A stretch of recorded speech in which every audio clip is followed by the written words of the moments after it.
The Working Families Party has endorsed a Democratic candidate in the primaries, and that Democratic candidate happens to be Elizabeth Warren. Now, back in 2016, they actually endorsed Bernie Sanders, but this time around, they've decided to go with Sanders. And with Warren. I'm sorry, with Warren. And Maurice Mitchell, who is the national director of Working Families Party, said, quote, Senator Warren knows how to kick Wall Street kleptocrats where it hurts, and she's got some truly visionary plans to make this country work for the many. We need a mass movement to make her plans a reality, and we're going to be part of that work. He also says, quote, if our focus is on victory, we can't be delusional about it. You don't defeat the moderate wing of Democrats through thought pieces or pithy tweets. You defeat their politics through organizing. Now, I agree with the last part, but I just want to note, they're calling for someone who wants a mass movement. And look, there are parts of Elizabeth Warren's campaign that I love. There are proposals she has that I love. But there is one individual in this race who has specifically said that he wants to change the system, right? That he wants a mass movement, and that is Bernie Sanders. So this vote is fascinating, and also there is a lack of transparency about this vote. I want to give you the details to that real quick, Cenk, and then get your thoughts. So the vote among tens of thousands of party members, according to the New York Times, and national committee leaders resulted in a commanding majority for Ms. Warren. A party spokesman said she received more than 60% of the votes on the first ballot. However, the national committee leaders, which consists of 56 people, held 50% of the voting power, with party members accounting for the other 50%, which makes it clear that some individuals' votes are weighed more than others. Several Sanders supporters called for the Working Families Party to release the full vote totals, which it has declined to do. I don't really understand why, but that is the decision they made, and that lack of transparency makes people suspicious. Yeah, look, I like that they're endorsing. I love primaries, and I think that progressive groups should endorse in primaries, even more importantly at the congressional level, but certainly at the presidential level. Yvette Simpson from Democracy for America, which is a great organization, said that there's some great arguments for progressives rallying around a single candidate. And she didn't clarify which one it should be. I don't think that that's the case right now. And I think that if you have two great candidates, let the chips fall where they may. But I don't begrudge any group doing a vote of their actual members and then deciding who to back based on that. I think that's exactly how it should work. Here, the important wrinkle, though, is this: that half the votes are by the 56 people that are in their national committee.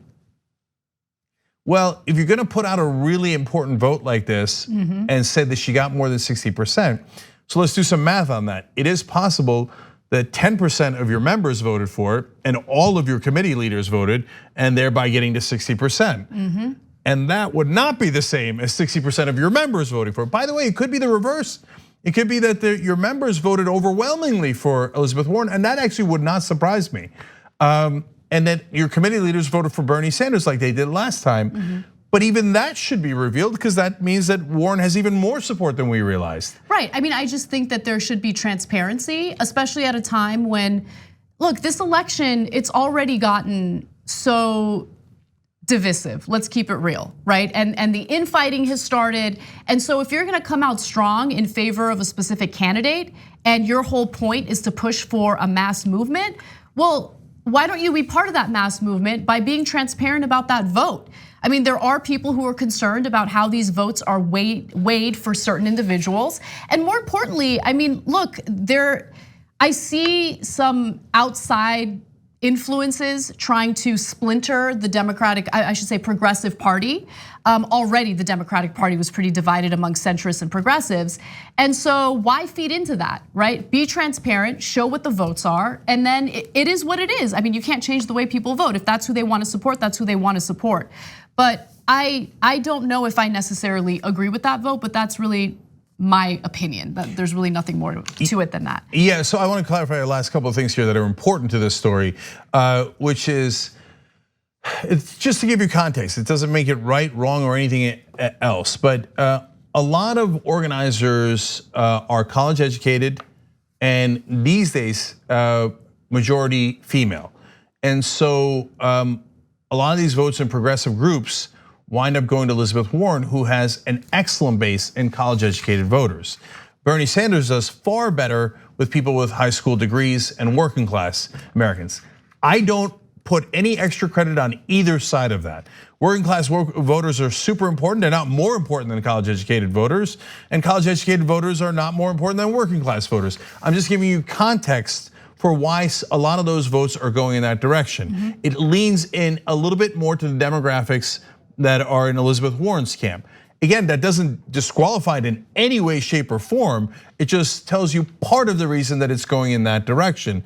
And if you're a woman voter who's an organizer and you want to support Elizabeth Warren, that's awesome, right? And the fact that you're among the organizers, you should have a little bit more say, right? In terms of these, hey, you bothered to put effort into the Working Families Party, you bothered to organize, you bothered to be a member, so when they poll their members, yeah, that you get to have that voice. And so that's super important and telling. I'm giving you the context. Lastly, Bernie Sanders did come in second in this vote. And together, Sanders and Warren got 80% of the vote. So that gives you a sense. And if you don't know the Working Families Party, from time to time, they do play a little bit of machinations of politics and will endorse some establishment folks. I believe they originally made the mistake of endorsing Joe Crowley. It's a terrible mistake. And then, wow. Yeah, and so they come out of New York originally. They're now much broader than that.